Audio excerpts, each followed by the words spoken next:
This happened in 2004. I was a new college graduate starting my career in healthcare at a hospital 2 hours away from where I grew up. The hospital I worked at was huge, a level 1 trauma center.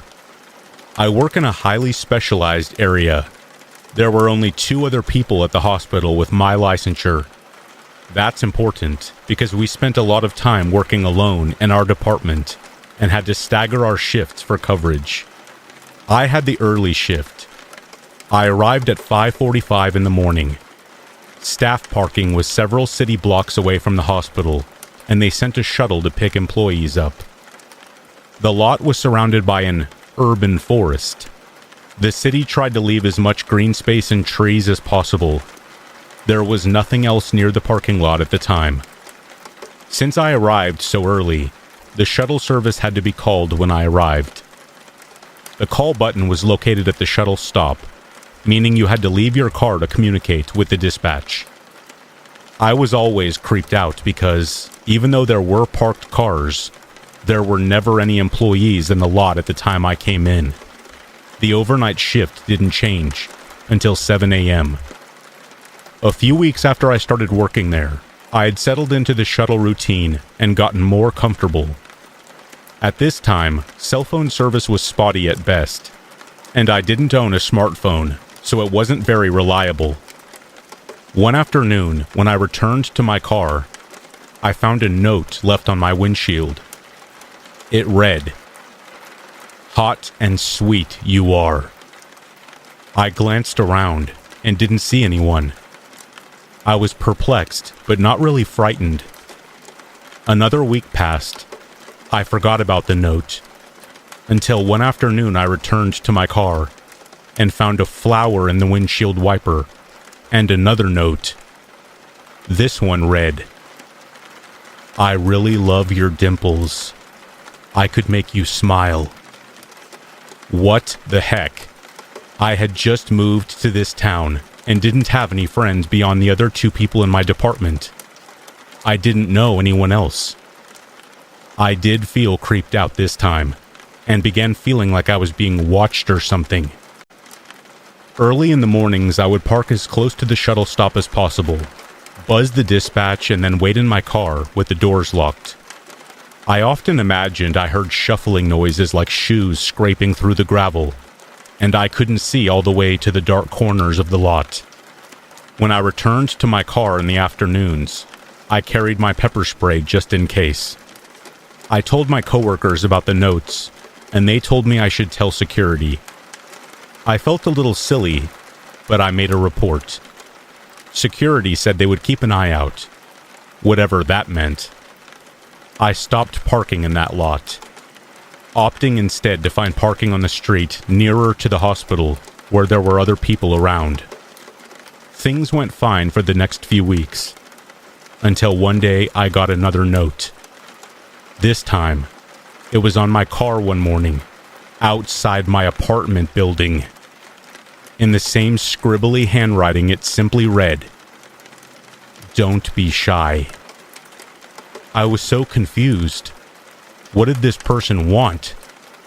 Obviously, they were following me, and now they knew where I lived, and probably knew I lived alone. I contacted the police. There wasn't much they could do, but they did make some safety recommendations and said they would patrol the neighborhood more often. I took a self-defense class and was hyper aware of my surroundings. It was worse not knowing who I was dealing with. A few weeks later, a woman was found assaulted and murdered in the trees behind the employee parking lot. They caught the guy a couple days later. I recognized him. He was a contract painter who had been working in my area. The hospital had been remodeling our department, and this painter would come in early, around 6:30 a.m. I made coffee every morning in the break room, and he would come in to get a cup. We made small talk a few times, but never any red flags. Then it came back to me. Sometimes he would call me Dimples. I shivered. "Good morning, Dimples." I was shocked that he had literally been right under my nose for weeks. I had been totally alone with him on many occasions, and I never suspected anything. I don't know for certain that he was the one leaving the notes, but they stopped after he was arrested. Anyway, stay safe out there, guys and gals.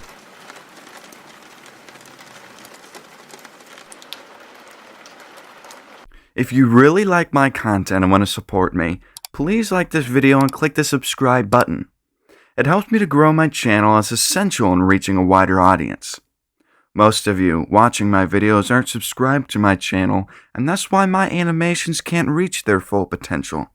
They aren't recommended to more people who would surely love my content as much as you do. You can always unsubscribe at any moment. Thank you in advance, and enjoy the rest of the video. When I was in college, I worked the night shift one summer vacation. I was 19 years old and an average-looking female. I wasn't enthused about having to work a job over the summer, but it was the only way I was going to be able to afford tuition. Working night shift was probably the weirdest experience of my life. It was at the McDonald's drive-thru. I still remember my first night on the job. This lady came in and was talking to someone while she was waiting for us to take her order. She sounded extremely upset, and she was screaming at the top of her lungs. It sounded like it was directed at someone in the back seat. I immediately assumed that she was abusing her children. I'm a psychology major, so I naturally pick up on stuff like that. She ordered 3 Big Macs and 3 large Cokes. My intuition has been wrong. When she pulled up to pay for her meal, she was completely alone. I was honestly a little startled. Why would this lady be here ordering this much food and screaming in her car if she was alone? I couldn't wrap my head around the situation. She was otherwise polite. She was nice as she spoke to me and paid for her food and left. She even told me to have a good night. She had been the only customer we had in a probably 45-minute window. And after she left, I saw some of my coworkers laughing at me. I asked, "What's so funny?" And he told me that it was my first encounter with Schizo Susan.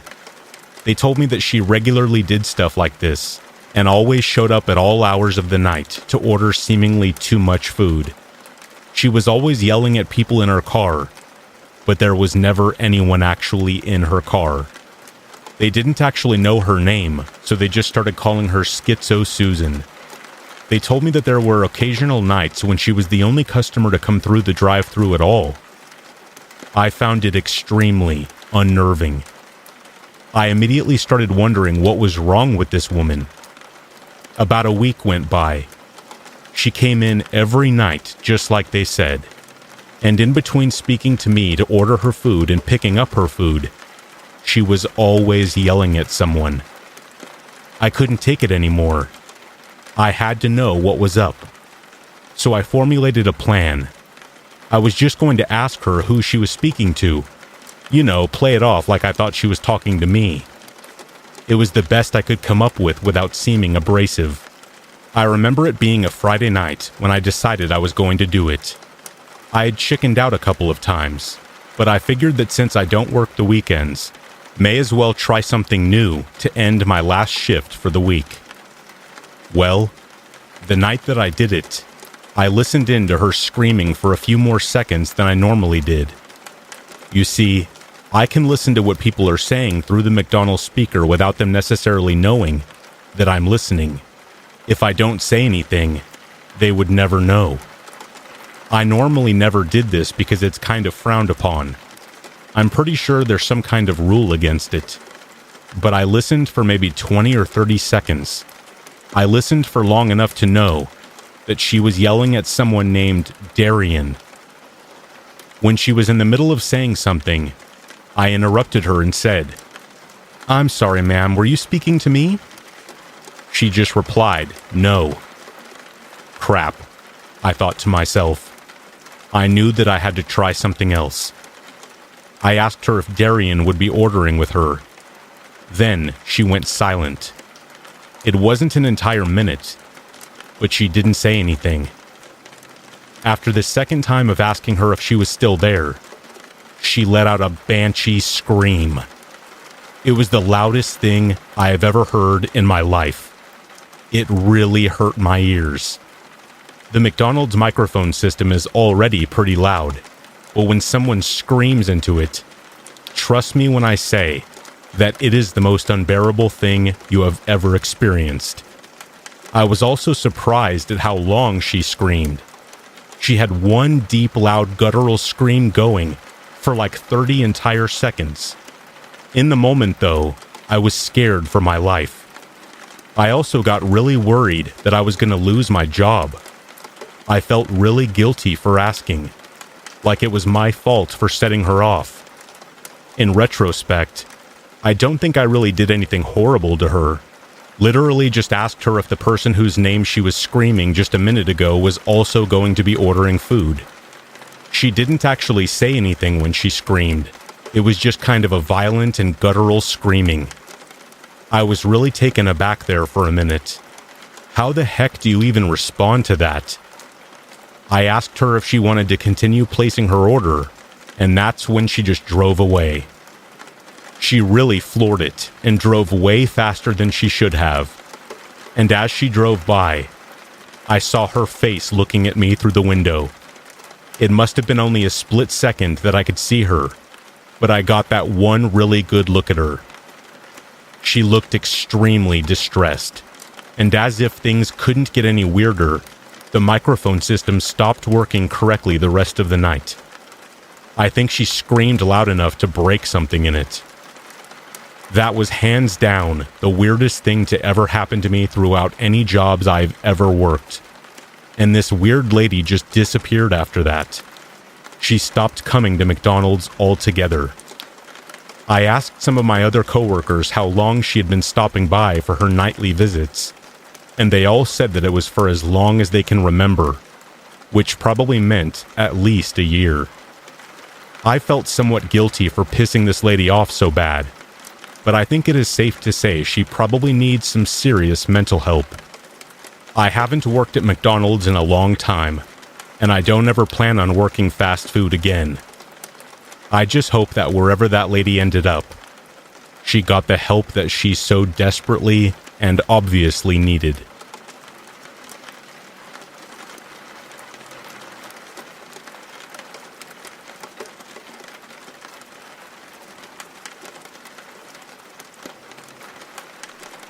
I was 22 and lived in my parents' house while they had left South Africa to work abroad. My grandmother moved in with me to help out, as I was a single mother while still studying in university.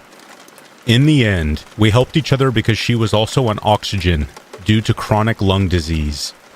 Growing up in South Africa, we are taught from a very young age that it's important to make sure all doors are locked and windows are closed at night. Being a very private person, I would always have my curtains closed. People can be extremely nosy here. Well, one night after a long day of studies and simply being a mom, we locked all the doors and shut the windows, pulling all the curtains closed to settle in for the night. Now, my son was not a great sleeper and would often wake up throughout the night. After dozing off, later that evening he woke me up asking for his bottle, and I decided to check the time, slightly blinded by the TV's light. I sat up, rubbing my eyes. 10 p.m. Something wasn't right. I felt like we weren't alone. As I peered through the doorway into the passage, I could have sworn I saw a dark shadow almost crawling across the tiled floor.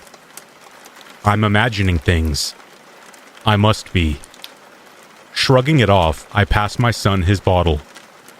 Still, I swear I'm hearing sounds, like someone coming up the stairs this time, but that's in the opposite direction. The railing creaks, and I'm about to get out of my bed to check, when a face peeks around the corner of my bedroom door.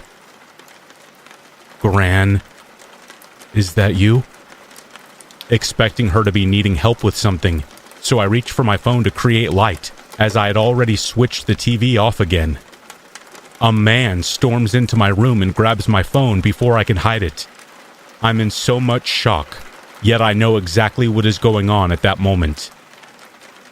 "Take whatever you want. Please, just don't hurt us," I say calmly. He puts his index finger to his lips. Shh. He's just standing there as though he is waiting and watching guard. Then suddenly, 3 other men rush in and ask question after question. Where's the safe? Where's the weapons? Where's this and that? They were all armed, and I had no idea what they had planned for us. I just couldn't keep up, trying to answer all their questions. Why would I, a single mother in a house with her child and grandmother, have a weapon? In all honesty, I've never even owned one. They took everything, and then insisted on taking my car keys. I tried telling them I couldn't remember where I had put them, but they stuck a weapon in my 2-year-old son's face and asked again, "Where are the keys?" So I told them where I thought I had left them. After going through all my things, taking what they wanted, and were then ready to leave, I'm presuming they were throwing everything into my car for the getaway. The one guy chose to stick around in my room a little longer. "Give me a kiss," he whispered. "Oh no," I was shouting in my mind, still trying to stay composed. He put out his hand and took mine. Then the others called for him, and as he pulled away, I dug my nails into his hand and scratched. If I was going to do anything, I was going to get DNA off one of them. If no one could see what was going on in my home, I would find a way to get justice. "Don't scream," they said, and ran down the stairs. I ran down after them and screamed as loud as I could for help from the neighbors as they sped off in my car. Standing outside in the pitch black, calling for anyone to help us. And yet no one heard. It felt like hours had passed. No phones, no laptops, no means of contact. They took everything, and I couldn't even call my parents. To this day, these men have never been caught, and I wonder, if I had my curtains open, perhaps someone might have seen. People were still awake. I am now 35, and since that night, I refuse to go to sleep without my curtains open and at least one light on.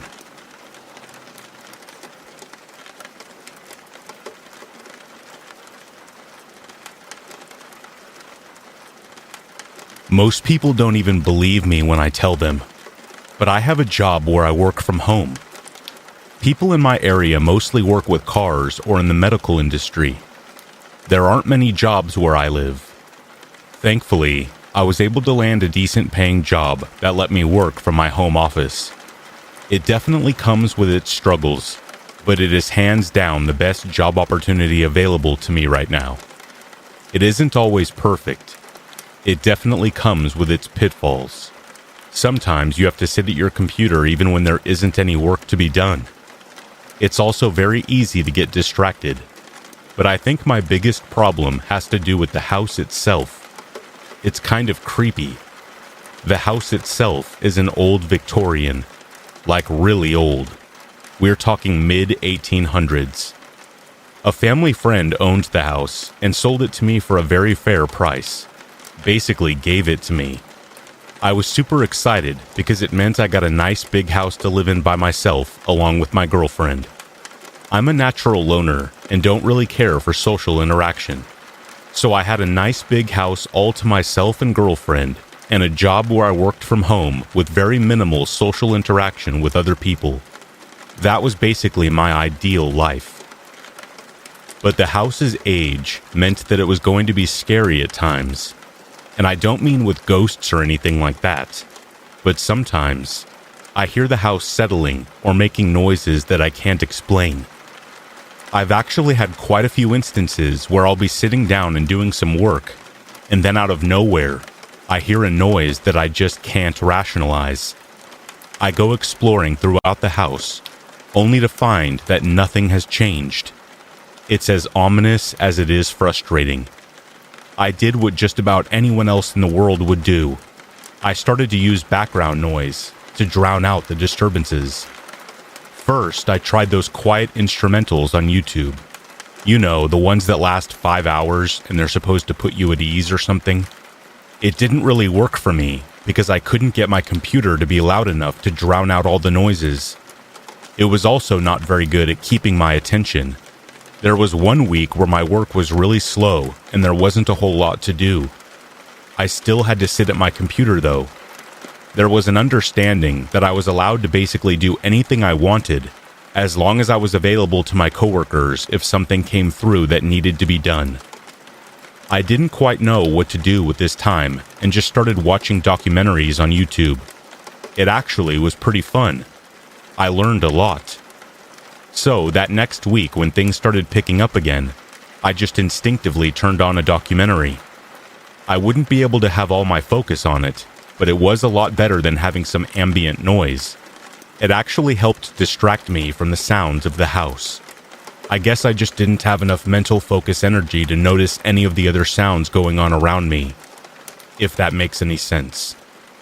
Well, it had been about 2 weeks of me watching documentaries while I worked. Everything seemed to be good, until one Friday morning. I start work at 8, and this must have happened around 10. I was sitting at my office chair working, while I listened to a documentary about a 9/11 conspiracy theory, when all of a sudden, I heard an abrupt banging noise coming from upstairs. Like I had said, I hadn't been distracted by any noises for a while by this point. So, the fact that I noticed this noise meant that it was probably serious. My fight or flight kicked in. You might laugh at me, but when I work, I keep a knife next to me. I ran upstairs with the knife and looked around for any suspicious noises. The banging had stopped, and I didn't know where it had come from. I knew what section of the house that I heard it from, but there didn't seem to be anything out of place. I stood there for a few moments, and then I heard it again. It happened right on the other side of my door. I immediately braced myself for there to be some kind of animal or something trying to get in. I didn't really know what to expect. I opened my door to see that the screen door had not been properly closed. My girlfriend didn't close it all the way when she left for work that morning. It was also pretty windy that day, so it was just going back and forth, causing a banging noise when the wind got bad. This was kind of a breaking point for me. I didn't want to live my life in constant paranoia and fear of some kind of attacker coming into my home. We live in a safe area. There's never been a serious threat, and I have run around my house with a knife way too many times now. I honestly felt kind of stupid, so I made a decision. I was no longer going to assume that someone was breaking in if and when I ever heard a sound. I put the knife in my dresser in my bedroom and decided that I was just going to be into work while I was working. Except for my documentary, of course. So, there I was the next week. It happened on a Wednesday. I was sitting in my office doing exactly what I had set out to do. I was working, ignoring the noises, and listening to a documentary. I remember the exact part of the documentary I was on when I heard it. The sound was the loudest sound I had heard in the house up to that point. At first, I reassured myself that it was nothing and that I need to fight against this paranoia. The sound continued, and I couldn't take my mind off it. After about 5 minutes of listening to what sounded like rummaging and walking, I went upstairs to check. Bear in mind, I didn't have any weapon on me, and I was expecting some kind of reasonable explanation. When I got to my kitchen, I saw that the front door was wide open. The cabinets were all open, and there was a strange man rummaging through them. I didn't notice until after the fact, but he had been eating something. I remember screaming at him. I don't remember what I said, but it was something to the effect of, "What are you doing in my house?" Then he just ran off. Didn't say a word. He took a loaf of bread with him, but I don't think he took anything else. other than what he had eaten before I came upstairs. I reasoned with myself that he must have been a homeless man or something. I don't know why else you would steal a loaf of bread from a very ordinary-looking house. This was the worst thing that could have happened. On some instinctive level, it had proved all my worst fears right. There was some kind of danger in my house. And of course, it was the one time when I didn't have my knife on me. I lucked out that he didn't try to hurt me or anything, but it was still horrifying to see nonetheless. I just work at a local coffee shop now. It's the only way to stay sane.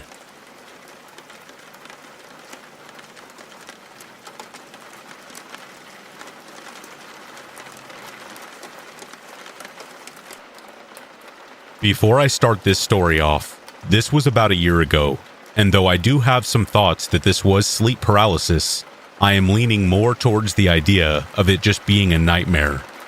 What makes me think that it could have been sleep paralysis was the fact that I heard my brother go to the bathroom. And when I woke up, he was coming out of the bathroom, but I could have just heard the bathroom door close in my sleep, and my mind included it in my nightmare, since it is a common occurrence. During the time of which this occurred, I was asleep in my room and my door a little less than halfway open.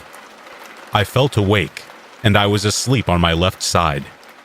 To give you a quick layout of my room, as it is relevant to the story, my bed was centered against the wall, while my door is in front of my bed, all the way to the right of the front wall. To the left of my bed, I have a mirror, which allows me to see my door even if I am facing away from it. As I had my eyes closed, I heard my brother walk into the bathroom and shut the door, making the area outside of my room dark, since the only source of light that was illuminating the hallway was closed off. Suddenly, from my mirror, I saw a tall, lengthy woman walk up to my doorway. She looked drenched, and her skin was a grayish color. Since it was dark, I couldn't make out too many details, but all I know is that I was terrified out of my mind. I tried moving, but of course, I couldn't. I couldn't even make out the smallest noise. All I could do was hope that my brother would walk out of the bathroom, and this dream or sleep paralysis episode would end. I squeezed my eyes shut, not wanting to see the thing for much longer.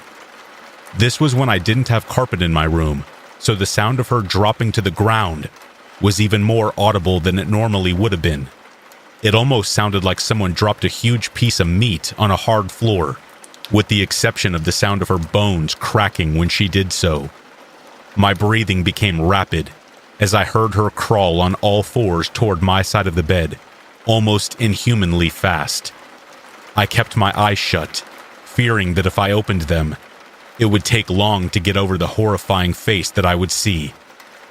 All I heard for those few seconds was breathing, and my heart beating in my ears. This was in a whisper tone. "Open your eyes." Out of nowhere, I was snapped awake, and let out a small scream as I thought the woman was still in the room. But she wasn't. There was no one by my bed. The bathroom door opened, and my brother peeked into my room, confused. I didn't have to say a word, and he just switched on the light for me and went back to his room. But I stayed up for a few hours after that, being too scared to go back to sleep. Terrified I would see that same woman and hear that same voice. "Open your eyes."